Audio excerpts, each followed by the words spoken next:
Nung nakaraan pala, doon sa loob ng community, biglang may napag-usapan about plants.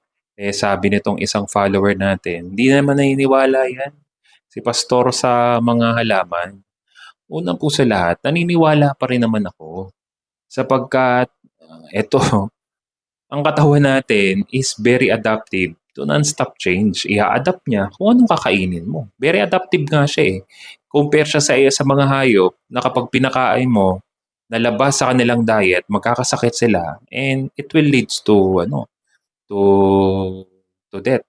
Magiging sanhi ng kanilang kamatayan. Pero ang tao kasi very adaptive kasi siya. So makikita mo na lang kung ano yung mangyayari sa dulo kung ipagpapatuloy mo ang pagkain ng ganitong klase ng pagkain. So yun lang, naniniwala pa rin po ako sa plants. At nasa inyo po yan kung kakainin po yan kasi tumanda naman yung mga lolo at lola natin.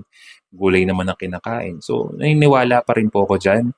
It just so happen, nag-decide ako na eliminate ang halaman sa diet po namin at sa mga tao may mga malalang sakit at karamdaman.